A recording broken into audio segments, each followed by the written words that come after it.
Namibia University of Science and Technology, a public university, has its roots in the establishment of the Academy for Tertiary Education, that is in the Act number 13 of 1980. After 20 years of tremendous growth and relentless pursuit of a new status, the Polytechnic was renamed as the Namibia University of Science and Technology in the Act of number 7 of 2015. The university is ranked as the best higher education institution in Namibia. Its new Vice-Chancellor, Dr. Erold Naomab, now joins us to discuss more on how he intends to take this institution to even greater heights. Good morning and welcome, Doctor. Good morning, and thank you for having me. Thank you for being here. First of all, I think congratulations on the cards. And also, just for our viewers watching this morning, tell us who Dr. Erold Naomab really is. Thank you once more, Nina.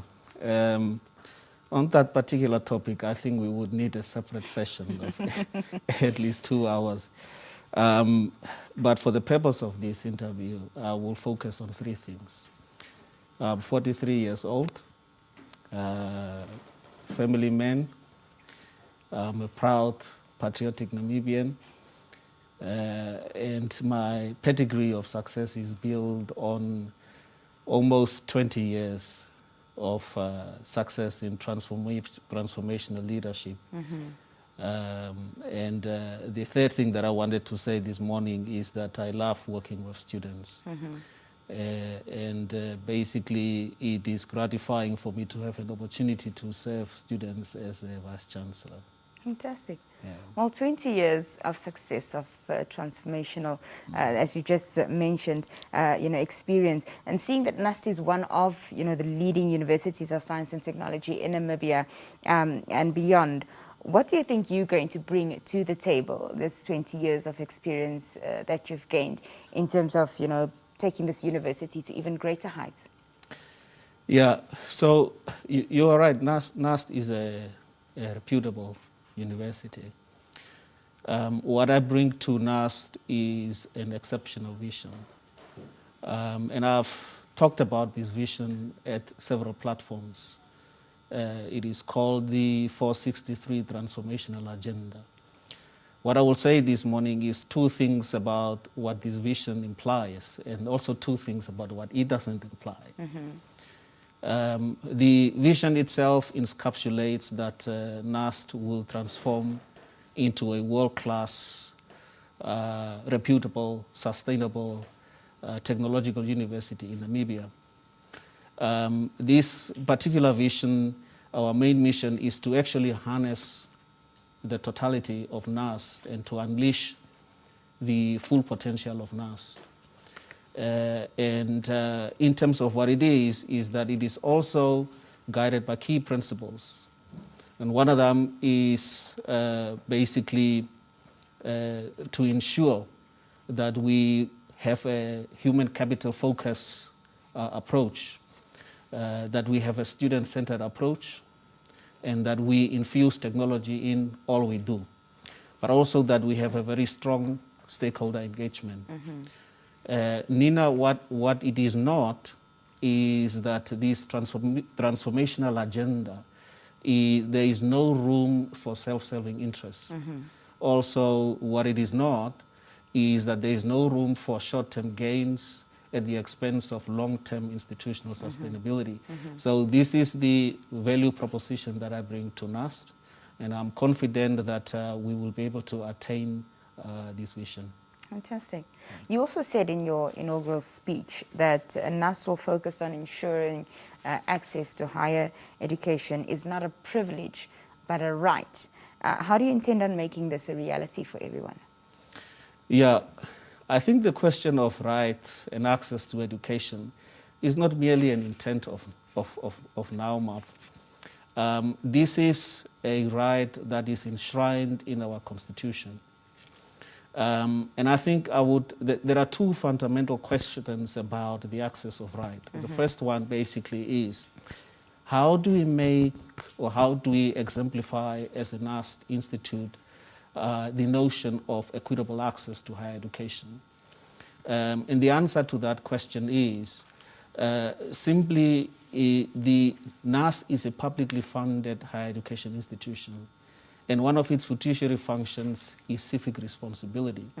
And offering or giving rights to access to higher education is one of the civic responsibilities of NUST. The second question about access to higher education is how do we find the appropriate parity between offering access, affordable access to higher education whilst maintaining quality and employability. And the answer to that question from the perspective of NUST is that we do not have a one-size-fits-all approach. What we have is multiple access points for our students that articulates through various degree programs, postgraduate programs, and also therefore offer students multiple career opportunities. What I meant to have multiple access points and multiple entry points is, for example, we offer bridging programs. We do offer certificates, degrees, diplomas, and so forth. And that brings in the diversity of access possibilities for our students. Just on that note of the programs and courses that you offer, talk to us a bit more in length about that and also your preferred mode of teaching this year. Yeah, NUST is a reputable institution from the perspective also that we have a very diversified program portfolio. We are leading in terms of one of the key indicators in higher education institution is the number of programs, number of students per program. And NUST has a lowest number of students per program ratio. What that means in principle is that our students are able to focus on practical aspects of learning, skills development. We are able to integrate our teaching and learning in terms of work-integrated learning and the application of knowledge. So and we are indeed very successful in rolling out these programs as a premise of quality. We all know that COVID-19 is still an issue to us and registration is happening. Talk to us about, the registration process during this COVID-19 era. Yeah, at the moment registration is fully online. However, we do offer face-to-face interventions whenever the need arises. But as an institution this year in particular, we are confident that we will be able to attain our enrollment targets. The registration process is quite healthy at the moment, and we do notify students and stakeholders continuously on our platforms in terms of how to go about registration. And what mitigating measures have you put in place to ensure that your students, your lecturers, administrative staff are safe from the virus? Well, Nina, at the onset of COVID-19 last year, there were a lot of challenges that were almost unpredictable. But I think now we all accept that the advent of COVID-19 is a bit predictable now. Yeah. What that means for an institution of higher learning is that as a learning institution that reflects and research and grows, for us, we have just moved away from ad hoc measures to more control and management measures. So what that means is, for example, we are preparing now to go back to blended learning opportunities. And we do continuously inform our community about the safety measures, and we rigorously enforce those safety measures. Then NUST and the NSFAF also signed an MOU that focuses on managing the logistics of tuition fee payments. Just tell us, and elaborate on this agreement and also how this agreement will favor the student at the end of the day. Yes, the agreement is simply predicated on students. The purpose of the agreement is to support the students. Students are the beneficiaries. What we are doing through this agreement is to try and synchronize our operational systems so that we can bring in operational efficacy, looking at the operational system of NUST and NUST, in a manner that we are able to offer unhindered access to NUST programs and services to our students, and I emphasize unhindered. And that means that students will be able to access teaching and learning resources, online resources, assessment, and results. And as I said, this whole focus is really to support the students, and that is the purpose of the agreement. That's fantastic. Are there any challenges that the university faces in terms of, carrying out its objectives? Yes, of course. As I said, we are in an unprecedented era, so COVID-19, and NUST challenges are already well-documented challenges. One of our main challenges, of course, is financial sustainability. Mm-hmm. And that requires, under the current circumstances, for us to have a new construct in developmental thinking.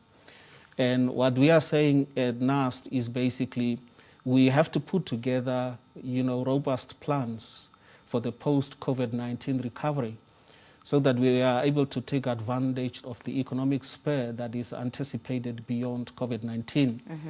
But in the meantime, we are looking at how to contain cost.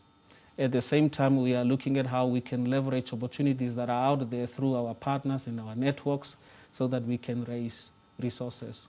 So we are in this flux of an uncertain environment, but we are prepared for the future. Yeah. Well, you've definitely got your work cut out for you for the duration of your tenure. Any final remarks this morning, Doctor? Well, what I would like to urge all the stakeholders within the education sector, and I say education sector because education is a continuum that involves both the basic education and the higher education sector, is really to remain calm and, demonstrate restraint under the circumstances as we are navigating through these challenges. I do believe that particularly if we consider the current circumstances as transitional circumstances, and if we work together as higher education sector and basic education sector, we would be able to address the challenges in the interest and the future of our children. That is what I would like to share. Thank you so much, and thank you so much for being here this morning. It's a pleasure. Thank you so much. That was Dr. Erold Naomab speaking to us, the newly appointed Vice-Chancellor at the Namibia University of Science and Technology.